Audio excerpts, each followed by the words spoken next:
Salut la compagnie, c'est Jules Melon et aujourd'hui dans Impro Ciné Critique, je vais à nouveau vous parler de cinéma italien. Je fais une petite pause entre deux Pasolini pour enfin explorer l'univers de Pietro Germi. Mais il ne va pas être question ici de son plus connu Divorce à l'italienne. On n'est pas dans la comédie à l'italienne ici, on est encore un peu dans sa période précédente entre néo-réalisme et aspect plus dramatico-tragique avec Il Ferroviere en version originale, ou Le Disque Rouge en français, sorti en 1956, avec Pietro Germi lui-même dans le rôle principal, accompagné de Luisa Della Noce qui joue sa femme, son épouse.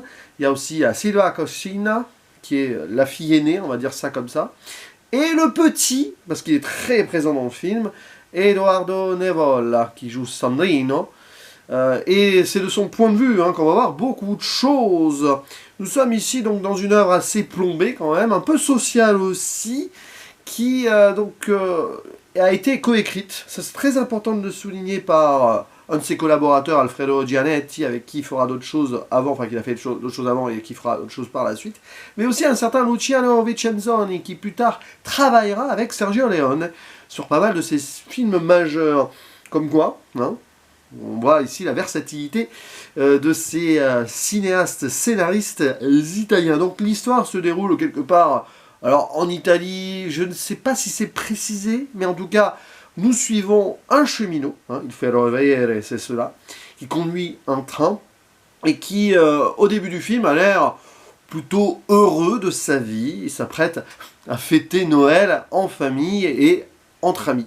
Sauf qu'on comprend très vite que ce dernier, de façon assez cynique, n'aime pas trop les fêtes, et surtout qu'il boit un peu trop aussi, et on sent un malaise intérieur dans la famille qui va commencer à s'installer, notamment autour de la fille Giulia, qui ne se sent pas très bien, et on comprendra pourquoi par la suite. Mais c'est surtout suite à un incident au niveau du travail que la vie donc de ce monsieur, qui est prénommé Andrea Marcocci pour son nom principal, va donc il va y avoir cette bascule, puisque il va éviter de peu un accident ferroviaire après avoir malencontreusement renversé quelqu'un qui s'est suicidé sur les rails.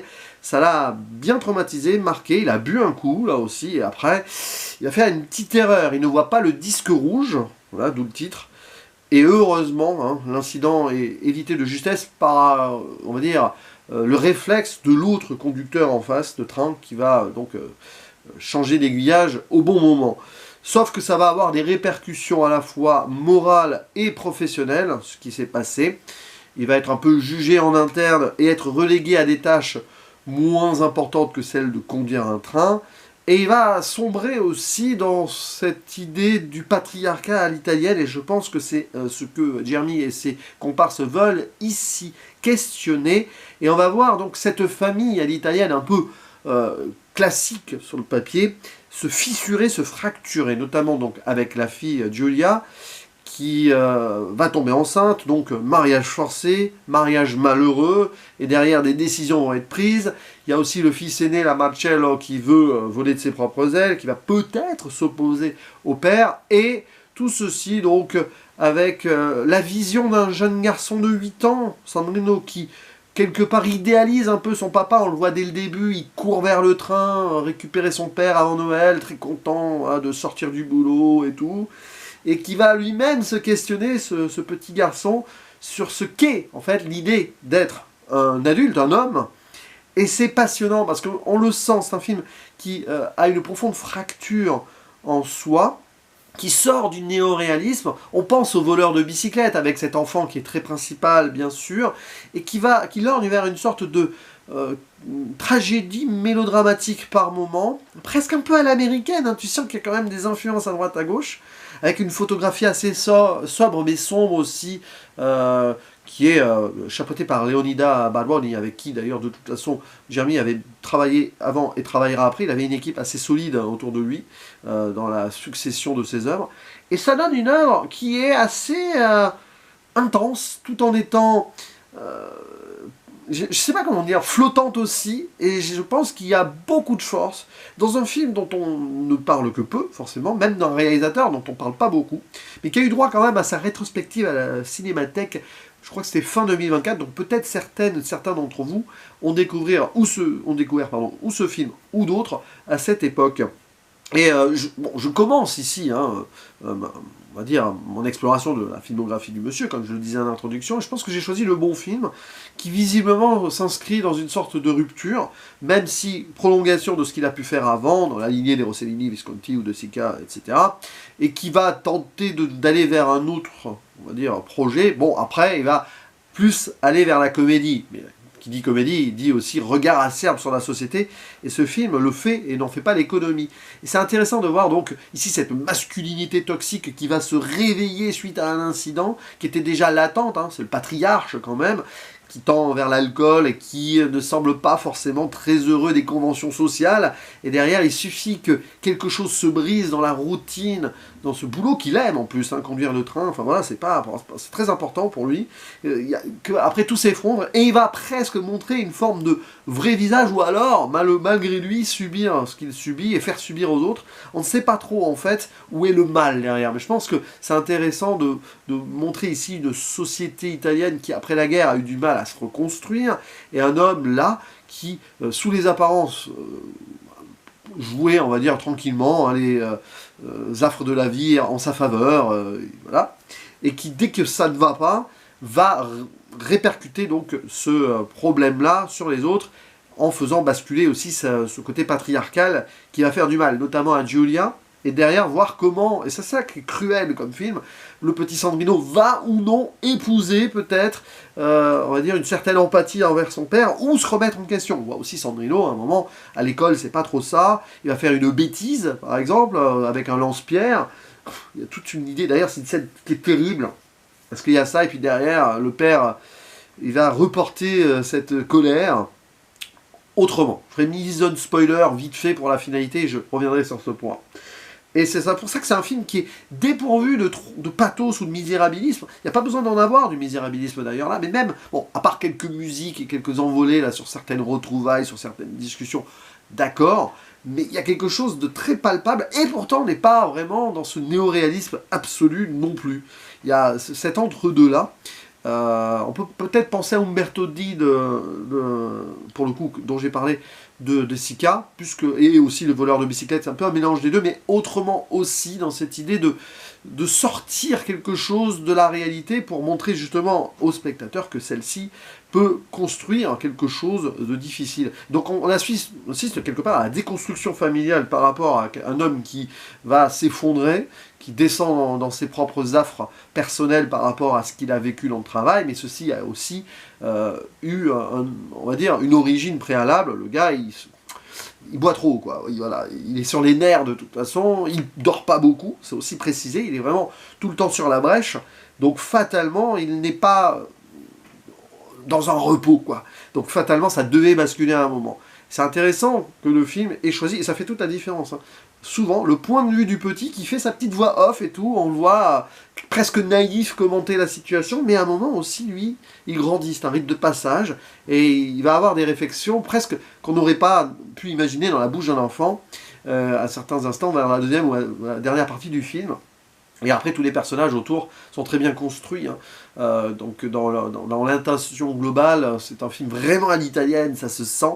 Il y a cette importance aussi de Noël, évidemment, qui va faire une boucle. J'en dis pas plus pour l'instant. Mais c'est un vrai film à découvrir pour comment on voit, vous voyez, cette société à l'époque. En plus, il y a un petit discours, on voit que Andrea, pendant la guerre, a été un partisan, donc il s'est opposé au fascisme, il le dit, mais le truc qu'il dit aussi, avec un petit verre dans le nez quand même, c'est à quoi ça sert, voilà, où ça nous a mené. Il y a un petit côté aussi là, voilà, l'Italie est sortie du fascisme, des gens se sont battus contre, etc., mais qu'est-ce qu'il en reste de tout cela? Et comment l'Italie pourrait rebasculer autrement?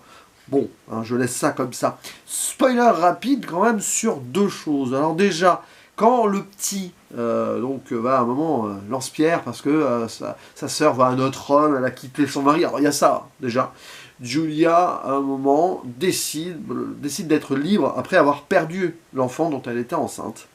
C'est pour ça qu'il y a eu le mariage forcé, c'est assez dur ça, mais bon, patriarcale italienne, mais pas que, et pas que de l'époque malheureusement.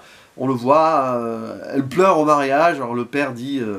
Bon, il le dit comme ça, mais en fait, hein, toutes les femmes pleurent au mariage. Oui, non, mais là, soit il n'a pas compris, soit il fait semblant de ne pas comprendre. Et à un moment, bon, une fois que ce drame arrive, pour Julia, elle s'en va. Et évidemment, tout le monde va le lui reprocher. Il quitte un peu la famille et tout.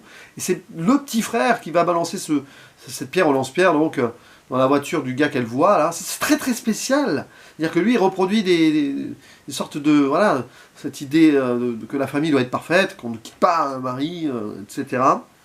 Et malgré tout, hein, il reproduit ces gestes-là. Et donc c'est là où c'est terrible, parce que le père, évidemment, il va le chercher au commissariat, il y a toute une sorte de mise en scène par le policier local pour dire, attention, voilà, comme ça, pour éduquer l'enfant, pour que plus tard, attention, tu ne vas pas être un gangster, il faut que tu prennes conscience et tout. Et le père, voilà, on va parler d'homme à homme dans les escaliers, une idée d'échelle de plan assez intéressant là-dessus. Il va se mettre au niveau du petit, et quand le petit va lui dire pourquoi il a fait ça, il va reproduire sa colère sur Julia, il va la frapper. Là, on a une autre bascule. Après, donc la perte du travail, l'incident évité, et donc l'homme a renversé parce qu'il se suicidait. D'ailleurs, sur cette scène, on voit dès l'introduction aussi un homme qui traverse les voies. Il y a des petits foreshadowing, comme on dit.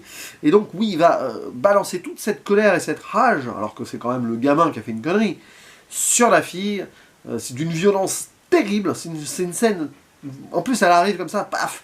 Et c'est pour ça d'ailleurs que le frère aîné là, va se barrer, Marcello. Et là, c'est l'autre donc fracture qui est ici familiale et l'isolation absolue d'Andrea qui va après devoir attendre le Noël suivant pour peut-être être, on va dire, dans une sorte d'idéal à nouveau familial. Parce que avant cela, seule sa femme reste. Alors, le problème de l'épouse, c'est terrible hein, aussi ce rôle-là. Elle est soumise par défaut. C'est trop tard pour elle d'imaginer une émancipation comme sa fille le fait. Et elle donne raison à personne. Voilà, chacun a raison, chacun a tort. Voilà. Et le fils qui remet en question quand même le père, à un moment, cet idéal, qui va avoir des soucis à l'école, mais finalement va réussir son examen pour passer à l'année d'après. C'est là où il va pouvoir discuter vraiment avec son père, encore peut-être un peu indirectement d'homme à homme, et ils vont trinquer ensemble avec de l'eau. Alors, je pense qu'il y a aussi ce message, attention à l'alcool, voilà, bon, peut-être, mais cette idée de trinquer avec de l'eau qui va faire qu'Andrea va se rouvrir à nouveau, va avoir ses potes à nouveau à l'auberge locale, et ils vont tous trinquer à l'eau avec lui. Et il y a peut-être quelque chose d'intéressant aussi, ça veut dire qu'il est quand même apprécié, on aime le revoir parmi eux, on comprend qu'il veut freiner, voire arrêter l'alcool, et une forme de rédemption qui se met en place, c'est pas facile. Tout le monde plus ou moins va peut-être se retrouver pour le Noël suivant. Il va à nouveau faire sa petite sérénade à la guitare. On imagine que tout va bien, et en effet, il trouve la paix. Il trouve tellement la paix que sur une dernière sérénade à sa femme, là, il va s'endormir en souriant. En fait, il meurt. Voilà, c'est-à-dire que le film est intéressant sur ce sujet-là. Il pardonne pas complètement au personnage d'Andrea, mais il lui offre une rédemption qui doit le sortir de l'existence par rapport au mal qu'il a pu faire avant. C'est un peu ambigu, mais il y a quand même une vraie intention là-dessus. Puis après, il y aura ce qui suit. Et on voit, le film se terminera sur un nouveau Sandrino qui court d'une autre façon, un an après, et plus vers du coup le train de son père, hein, non, mais il court, il continue d'avancer, lui. Donc finalement, la vie continue. C'est intéressant parce qu'on voit comment ça essaye de déconstruire le patriarcat, mais on a ce petit garçon qui porte l'avenir en lui, en espoir, hein, peut-être, et entre-temps, Marcello, qui doit avoir donc la vingtaine et quelques, qui s'est opposé au père et qui va pas, on va dire, être la figure machiste de la même façon. C'est-à-dire que si, finalement, il doit y avoir un drame dans la famille par rapport à un père qui est bouffé par cette toxicité, cette masculinité à l'italienne, qui subit lui-même et qui fait subir aux autres, parce que c'est un peu ça en fait, eh bien au moins peut-être que les prochaines générations, elles, vont apprendre de cela et agir autrement, mieux. Bon, après, évidemment, hein, tout ceci, c'est to be continued, hein, comme on dit. Alors là, je ne le dis pas en italien, mais vous m'avez compris. Je ferme la zone spoiler. C'est quand même bien, hein, le disque rouge, Il Ferroviere. C'est intéressant aussi de découvrir ces cinéastes dont on parle moins, à l'image donc de Pietrangeli, avec Je la connaissais bien, dont j'ai parlé il y a quelques mois, suite donc à une émission où monsieur Jean-Baptiste Toré en parlait. Voilà, c'est des films, si vous voyez par exemple sur Sens Critique, qui sont très peu notés. C'est-à-dire qu'il est très peu vu ou questionné en France en tout cas. Bon, la Cinémathèque l'a remis en avant, certes, il y a un peu plus d'un an maintenant, un an et demi. Mais c'est pas pour autant que du coup, visiblement, il a déplacé les foules, hein, j'imagine. Mais passionnant donc ce regard social sur une Italie de l'époque. Plus d'une dizaine d'années après la guerre, les choses sont allées mieux, mais en fait ne vont pas forcément mieux. Hein. On sait que ce qui peut s'y passer en Italie après. On verra des films qui parleront de cela, notamment Petri, hein, puisque là aussi la classe ouvrière va au paradis. J'en ai parlé avec l'ami Thierry de Pincin l'année dernière aussi, hein, si je ne me trompe pas. C'est des films sociaux, on va monter un peu dans l'idée de social. Bon, néo-réalisme, oui, post-néo-réalisme ici, on essaye d'y injecter de la tragédie derrière, et pour aussi ouvrir vers l'espoir de ce qui peut, là, ce qui est quand même dur, ce qui se passe sur un an d'une vie d'une famille italienne avec un père de famille qui, on va dire, bascule. Mais qui bascule petit à petit, et on voit pourquoi donc cette Italie-là, toujours... devait être questionné, même par le cinéma, et surtout par le cinéma. C'est aussi la raison pour laquelle ce cinéma italien-là a été d'une richesse pendant plusieurs décennies, là, et dans des styles très différents, tout en questionnant à chaque fois hein, les affres même, c'est un mot que j'ai beaucoup dit dans cette vidéo, le mot affre, donc de cette société patriarcale, etc., etc. Bref, pour éviter de me répéter, je termine ici en vous souhaitant donc de découvrir ce film comme moi, ou en vous invitant à me dire en commentaire ce que vous en avez pensé si vous le connaissez, ou revenir ici quand vous l'aurez vu pour me donner votre avis. C'est important hein, de faire vivre ces moments de partage, de transmission sur des œuvres dont on ne parle quasi pas. Hein, je ne suis pas sûr que beaucoup de gens en aient parlé, en tout cas sur le YouTube francophone de ce film-là. Je ne vais pas vérifier, mais bon, hein, je ne vais pas mettre ma main à couper non plus. Voilà, à vous la parole, et il ne me reste plus qu'à vous dire à la prochaine. Ciao.